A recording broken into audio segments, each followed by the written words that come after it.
Good evening. अस्सलाम वालेकुम।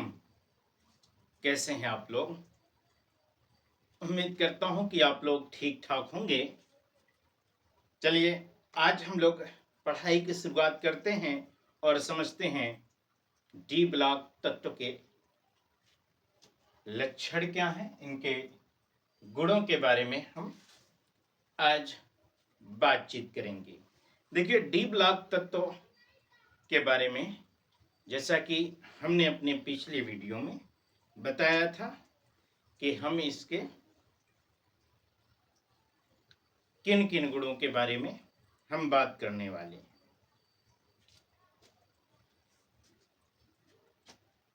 बात कर लेते हैं इसके गुणों के बारे में। तो जो डी ब्लॉक तत्व होते हैं वो सारे के सारे क्या होते हैं? ठोस होते हैं। पहली बात कि डी ब्लॉक के तत्व सभी तत्व ठोस होते हैं, पारा को छोड़कर। जितने भी इस ग्रुप के जितने भी एलिमेंट हैं वे सारे के सारे उनमें ये क्या होते हैं? ठोस होते हैं। डी ब्लॉक के सभी तत्व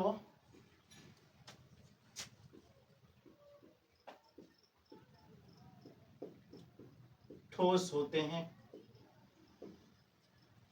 परंतु पारा को छोड़कर। पारा क्या है? वो लिक्विड फॉर्म में होता है।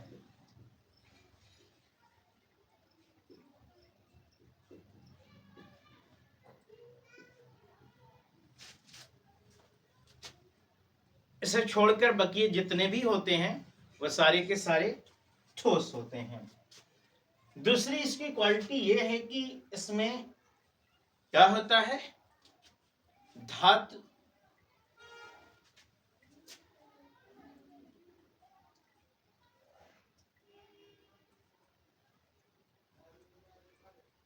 धातु की प्रकृति। धातु की प्रकृति का मतलब ये समझिएगा, धातु की प्रकृति से कि जितने भी सभी संक्रमण तत्व के जितने भी संक्रमण तत्व आते हैं, ये डी ब्लॉक जितने भी डी ब्लॉक में जितने भी तत्व आते हैं, डी ब्लॉक के सभी तत्व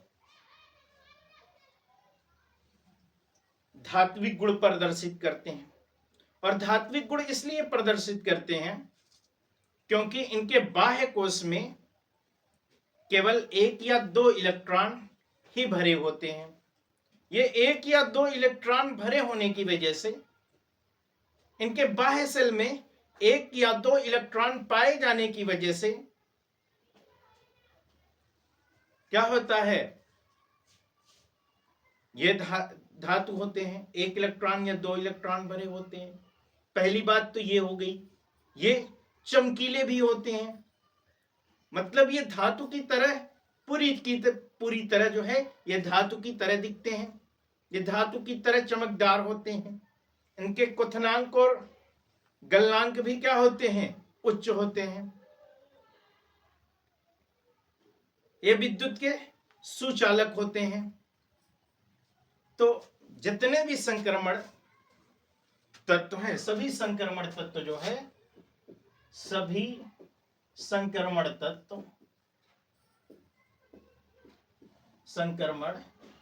तत्व डी ब्लॉक के जो एलिमेंट हैं धातु होते हैं।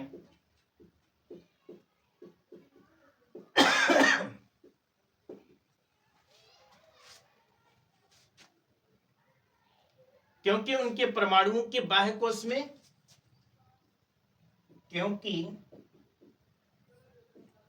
इनके परमाणुओं के बाह्य कोश में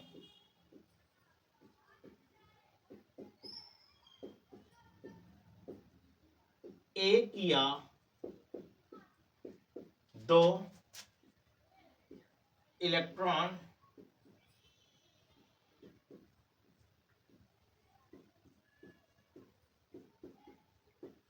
भरे होते हैं। एक दो इलेक्ट्रॉन अंतिम कोश में भरे होने के कारण, एक कठोर होने के कारण, इनके गलनांक और क्वथनांक उच्च होने के कारण क्या होते हैं? गलनांक और क्वथनांक ये क्या होता है? उच्च होता है इनका। तो इसके कारण ये जो है कहलाते हैं आपका ठोस, सॉलिड कहलाते हैं। माफ करिएगा, ये जो है धातु प्रकृति रखते हैं। कठोरता, इनके गलनांक और क्वथनांक उच्च, इलेक्ट्रॉन इसमें एक या दो इलेक्ट्रॉन इनमें त्यागने की क्षमता, ये सारी चीजें जो उपस्थित होती हैं जो धातु में, वो सारे के सारे धात्विक गुण इसमें उपस्थित होते हैं।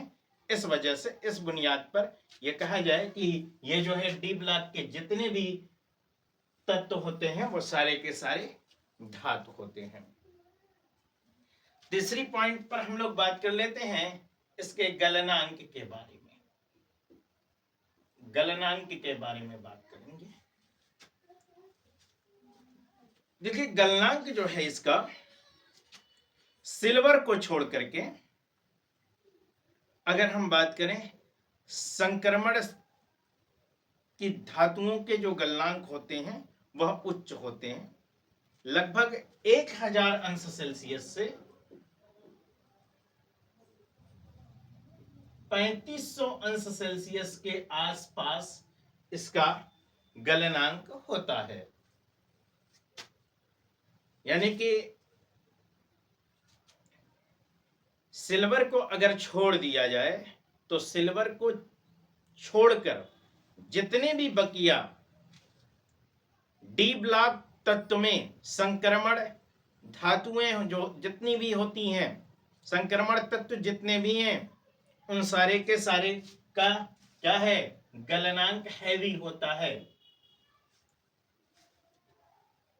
सबसे कम सिल्वर का होता है और सबसे उच्च टंगस्टन का होता है। किसका होता है? टंगस्टन का होता है। और टंगस्टन का होता है आपका तकरीबन 3410 अंश सेल्सियस के आसपास इसका जो है गलनांक होता है। अगर हम इसके घनत्व के नजरिए से बात करें, इसके डेंसिटी के बारे में अगर हम बात करें, घनत्व के बारे में, डेंसिटी के बारे में अगर बात करें, तो संक्रमण धातुओं का जो घनत्व होता है वह लगभग 5 ग्राम सेंटीमीटर क्यूब से लेकर के 23 ग्राम सेंटीमीटर क्यूब तक होता है। कितना होता है?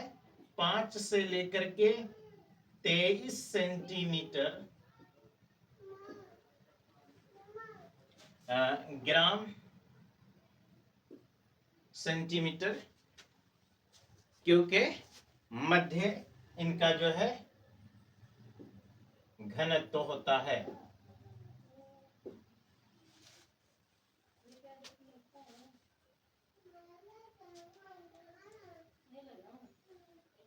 अगर सबसे धातुओं में सबसे भारी अगर धातु घनत्व के एतबार से बात किया जाए तो ऑस्मियम का घनत्व सबसे ज्यादा होता है।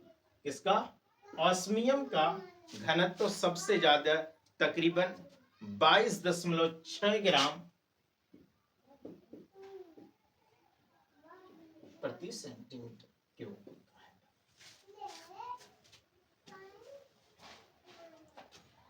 अब हम लोग बात कर लेते हैं इसके आयनन विभव या आयनन ऊर्जा के बारे में बात कर लेते हैं। आयनन विभव या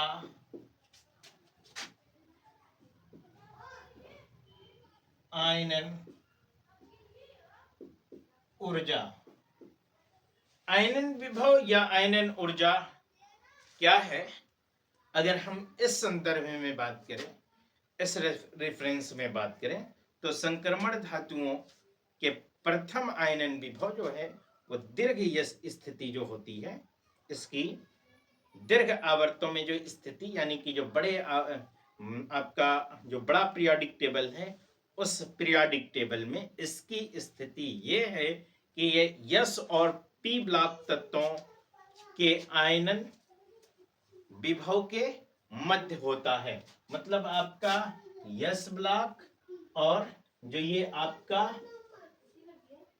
पी ब्लॉक है, इस पी ब्लॉक और यस ब्लॉक के मध्य ही इसका क्या होता है, इसकी आयनन विभव, आयनन ऊर्जा होती है। ठीक है, अब हम लोग आगे बात करेंगे, तो इसे नोट कर लीजिए, नोट करते रहिएगा आप लोग। जो है जो भी बातें बताई जाती हैं, जो भी महत्वपूर्ण बातें होती हैं, उसे नोट करते रहिए ताकि फिर हम इसे क्लीन कर।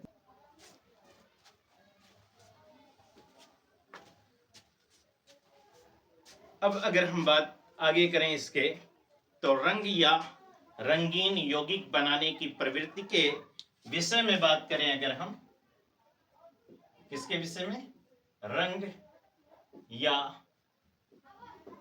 रंगीन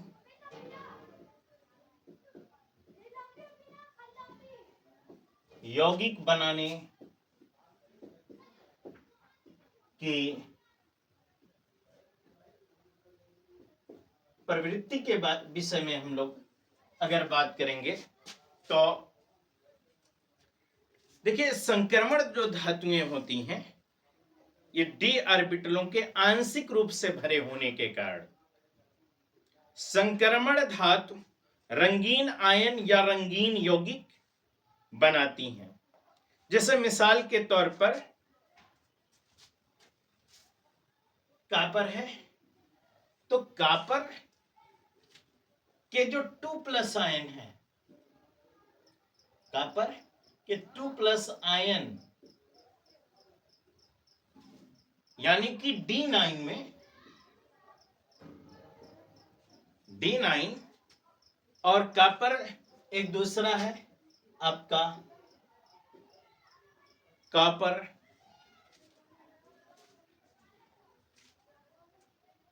D10।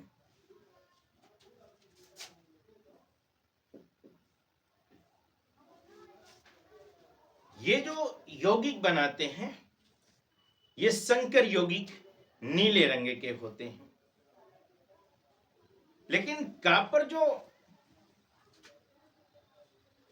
आपका पॉजिटिव और निगेटिव जो होता है, ये इसमें यौगिक सफेद रंग का होता है, यानी कॉपर फर्स्ट डी ऑर्बिटल, ये पूर्ण रूप से डी ऑर्बिटल इसमें क्या है, भरा होता है। अगर हम कॉपर का इलेक्ट्रॉनिक कॉन्फ़िगरेशन करते हैं, कॉपर 29 का अगर हम इलेक्ट्रॉनिक कॉन्फ़िगरेशन करते हैं, तो हमारा इलेक्ट्रॉनिक कॉन्फ़िगरेशन होता है 1s 2 2s 2 2p 6 3s 2 3p 6 3d 10 4s 1 होता है। तो जो ये एक इलेक्ट्रॉन इसके बाहरी सेल में जो भरा है आंशिक रूप से कॉपर के, तो ये जो है आपका क्या होता है,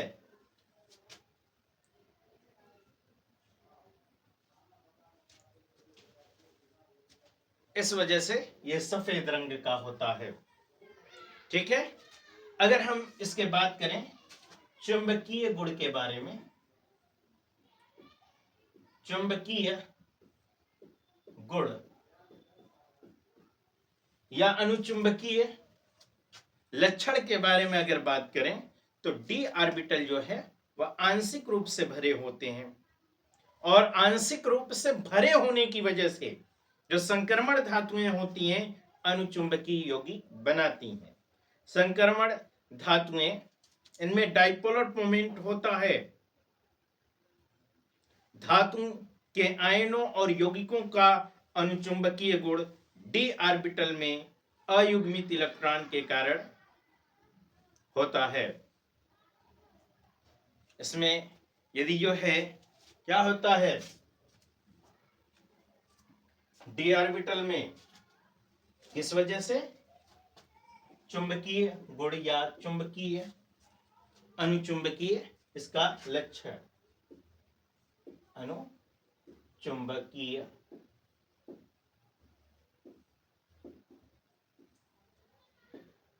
लक्षण।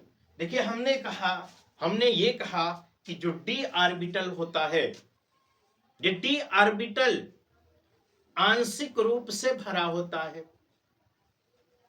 और आंशिक रूप से भरे होने के कारण संक्रमण धातुएं अनुचुंबकीय यौगिक बनाती हैं। यानी संक्रमण धातु और आयनों और यौगिकों के मध्य जो है अनुचुंबकीय गुण जो होता है वो डी ऑर्बिटल के अयुग्मित इलेक्ट्रॉन, इसमें जो अयुग्मित इलेक्ट्रॉन होते हैं उस अयुग्मित इलेक्ट्रॉन के कारण होता है।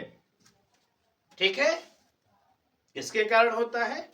अयुग्मित इलेक्ट्रॉन के कारण होता है।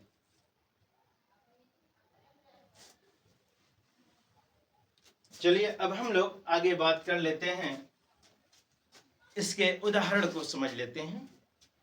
अनुचुंबकीय गुण के उदाहरण के लिए हम कॉपर को लेते हैं, कॉपर आयन लेते हैं और उसके इसमें अनुचुंबकीय कॉपर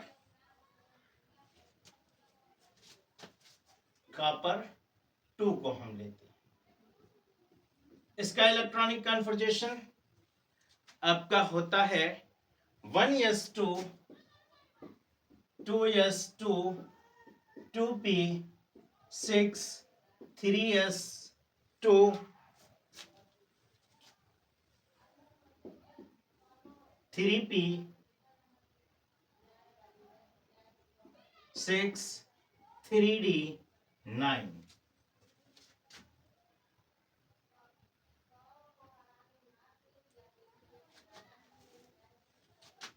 परंतु जो कॉपर फर्स्ट आयन और उसके यौगिक अनुचुंबकीय होते हैं, क्योंकि कॉपर जो सेकेंड है, ये कॉपर सेकेंड है, इसमें एक अयुग्मित इलेक्ट्रॉन उपस्थित है। इसमें क्या है? एक अयुग्मित इलेक्ट्रॉन उपस्थित है और इस एक अयुग्मित इलेक्ट्रॉन होने के कारण ये क्या है? अनुचुंबकीय है।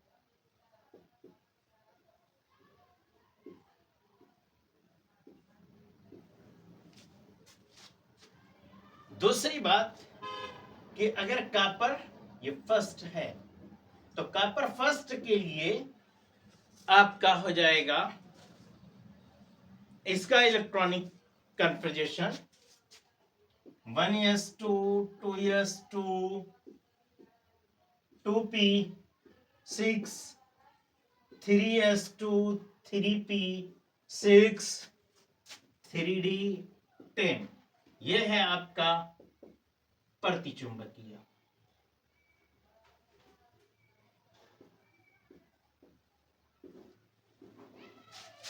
प्रतिचुंबकीय है।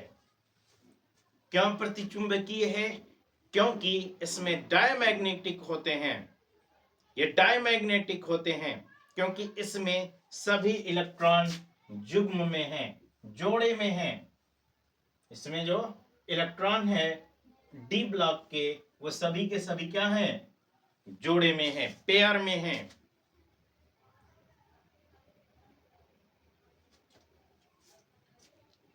तो इस तरह से संक्रमण धातु आयनों और यौगिकों के चुंबकीय आघूर्ण के बीच युग्मित और अयुग्मित इलेक्ट्रॉनों के बीच हम एक आघूर्ण बनाते हैं, एक संबंध स्थापित करते हैं, एक गणना करते हैं।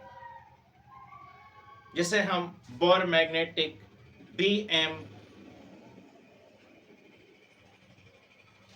भी कहते हैं, कि यहां पर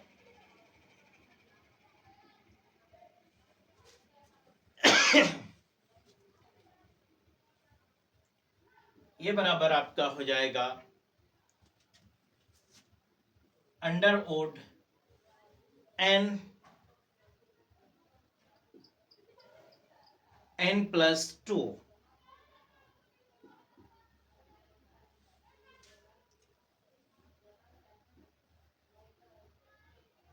बी बोर मैग्नेटिक, जहां जो है n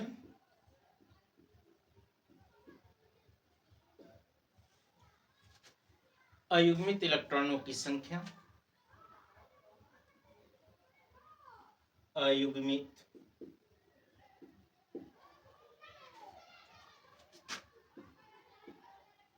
इलेक्ट्रॉनों की संख्या और आपका चुंबकीय आघूर्ण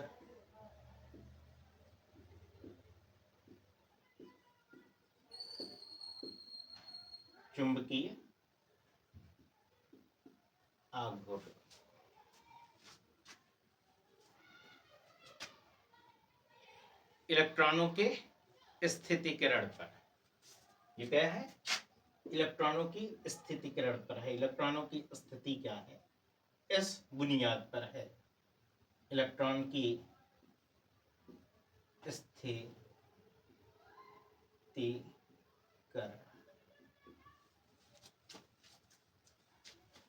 अब हम लोग इसके उत्प्रेरणीय गुण के बारे में बात कर लेते हैं।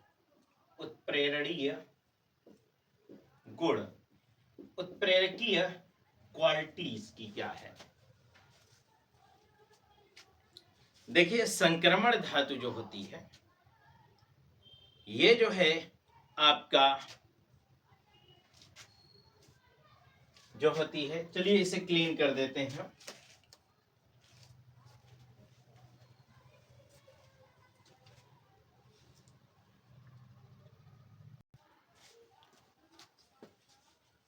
उत्प्रेरकीय गुण, कैटालिटिक प्रॉपर्टीज। देखिए, जो संक्रमण धातुएं होती हैं और उनके यौगिक होते हैं, ये उत्प्रेरण गुण प्रदर्शित करते हैं। और ये जो है ऐसा क्यों होता है? क्योंकि इनकी परिवर्ती ऑक्सीकरण अवस्था के कारण होता है। ऐसा देखिए, ऐसा है कि उत्प्रेरक की गुण के बारे में हम बात कर रहे हैं। तो उत्प्रेरक किसे कहते हैं? उत्प्रेरक का मतलब यह है कि जो अभिक्रिया की दर को बढ़ा दे या घटा दे। तो जो अभिक्रिया की दर को बढ़ाने या घटाने का काम करता है, वह कहलाता है उत्प्रेरक। मिसाल के तौर पर, आप जिस गांव में या जिस समाज में रहते हैं, यहाँ पर दो लोग हैं। इन दोनों लोगों में से किसी एक का झगड़ा किसी एक के साथ हुआ, मतलब ये दो पर्सन है। इसका झगड़ा, ए का झगड़ा किसके साथ? ए का झगड़ा बी के साथ होता है। ए झगड़ जाता है बी के साथ। ए का झगड़ा बी के साथ हो रहा है। तो एक तीसरा पर्सन सी यह आता है और इस दोनों के बीच जो है झगड़े को क्या कर देता है? बढ़ा देता है और झगड़ा बढ़ जाता है। तो ये जो झगड़ा बढ़ा रहा है, ये तो झगड़े में भाग नहीं ले रहा है, लेकिन झगड़े की रेट को बढ़ा रहा है, झगड़ा को बढ़ावा देने का काम कर रहा है। तो ये है उत्प्रेरक, या यही जो है ए और बी के बीच झगड़ा हो रहा है, तीसरा है झगड़े के बीच बीज बचाव कर दे, ये उत्प्रेरक है। तो जो अभिक्रिया की दर को क्या कर दे, बढ़ा दे या घटा दे, उसे हम उत्प्रेरक कहते हैं। अब हम लोग उत्प्रेरकीय जो गुण है, उत्प्रेरकीय गुण, इसके विषय में इस संदर्भ में हम लोग कल बात करेंगे। लेकिन उसके पहले अगर आपने यदि हमारा चैनल सब्सक्राइब नहीं किया है तो एक बार सब्सक्राइब जरूर कीजिए, और हाँ, बेल आइकन दबाना न भूलें ताकि सबसे पहले नोटिफिकेशन आप तक पहुंचे।